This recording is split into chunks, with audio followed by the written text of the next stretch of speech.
देश का बहुचर्चित मलियाना नरसंहार मामला, जिसमें बीते दिनों कोर्ट ने फैसला सुनाया है और 40 आरोपियों को बरी कर दिया है। वेस्टर्न यूपी के मेरठ में मलियाना में ये कांड हुआ था, नरसंहार हुआ था। 72 जानें इसमें गई थी। तमाम लोगों के घर तोड़े गए थे, आगजनी हुई थी, महिलाओं बच्चों के साथ बदसलूकी हुई थी, लूटपाट हुई थी। 23 मई 1987 को एक घटनाक्रम हुआ था। 24 मई 1987 को याकूब सिद्दीकी, जो कि मलियाना के ही निवासी हैं, उन्होंने मुकदमा लिखाया था। ईटीवी भारत उनसे खास बातचीत कर रहा है, हमारे साथ हैं। हम इन्हीं से जानेंगे कि इस निर्णय को किस तरह से लेते हैं और क्या ये कहना चाहते हैं। याकूब साहब, थोड़ा सा बताइए, ये जो निर्णय आया है अभी बीते दिनों, किस तरह से आप इसे देख रहे हैं और क्या कहेंगे? और थोड़ी सी ये भी बताइएगा कि आपने मुकदमा तब लिखाया था तो कैसे कैसे कितने लोगों को लिखाया था? देखिए, मुकदमा जब लिखाया था तो 93 हिंदुओं के खिलाफ मुकदमा लिखाया था। जितने मैंने देखा है, अज्ञात में भी थे, लेकिन 93 के नाम दर्ज रिपोर्ट थी, लिखा दिया, चल रहा। तो पहले तो जांच आयोग ने 10 बरस गुजार दिए अपनी रिपोर्ट देने में, यानी रिपोर्ट तो दे दी थी लेकिन आज तक ओपन नहीं किया सरकार।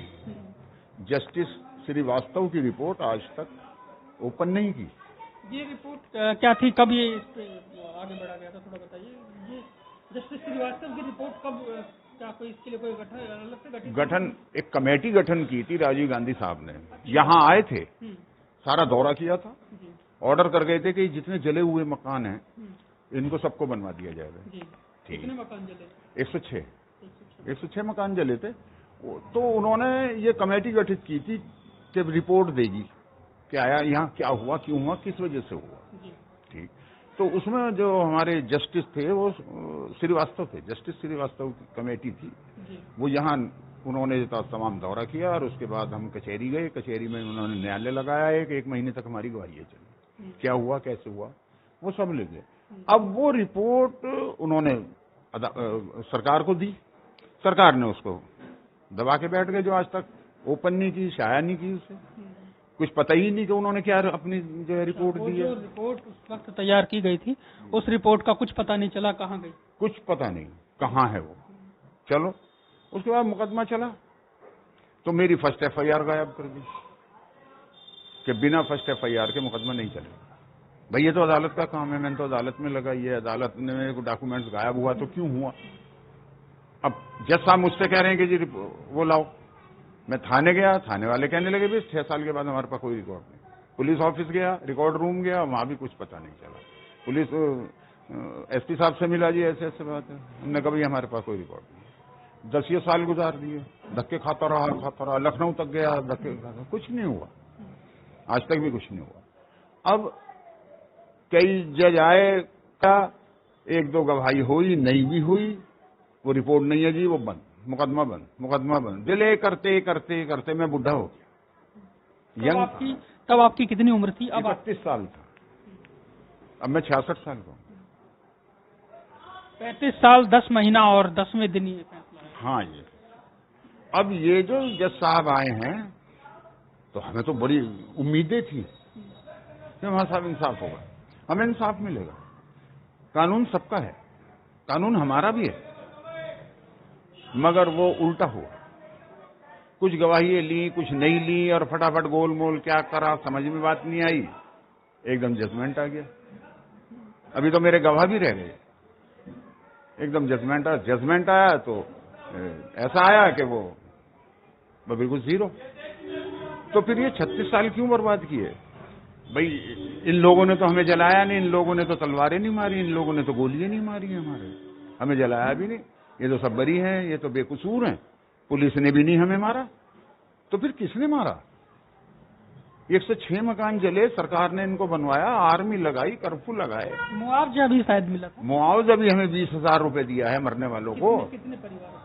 ये उस वक्त 36 लोगों को दिया था उस वक्त। 36 जल्दी 20-20 हजार रुपए का, 20-20 हजार रुपए हमें मुआवजा भी दिया। कौन सा सन रहा होगा?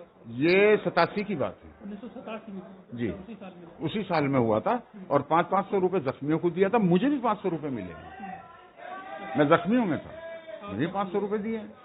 तो ये सब क्यों, ये 36 साल क्यों बर्बाद हुए? तो हमने अपनी गर्दनें खुद काट ली, खुद आगे लगा ली, खुद मर गए हम जल के। कौन मार के गया हमें? क्या इंसाफ मिलेगा हमें? क्या करें हम? कहाँ जाएं? गरीब आदमी है, हमारे पास कोई इतना पैसा तो है नहीं। अच्छा याकूब साहब, ये बताइए, ये जो मुकदमा जब लिखवाया आपने, तो क्या इसमें ऐसा भी कुछ है, जैसे दूसरी पक्ष के कुछ लोग बोल रहे थे कि पीएसी से झगड़ा हुआ था, हम लोगों से तो नहीं हुआ, क्या पुलिस से झगड़ा हुआ था? देखो जी, मेरी तो इस बारे में कोई बात हुई नहीं। अदालत में या उनका वकील जो भी कुछ कह रहा था वो ठीक है, वो अपना अपना तो भाई अपनी सफाई तो सब देते ही हैं। ये तो जज साहब को फैसला करना है ना। मैं तो कहूंगा, आज तक किसी चोर ने कहा चोरी करके कि मैंने चोरी की है? कितने पोस्टमार्टम रिपोर्ट आपकी तरफ से लगी है? 38 वहां लगे हुए हैं जज साहब के सामने। 35 आदमियों के जो जख्मी थे उनके फार्म लगे हुए, मेडिकल लगे हुए हैं। तो 12-14 आदमियों ने हमने गवाही भी दी है, तो सबूत तो पर्याप्त हैं।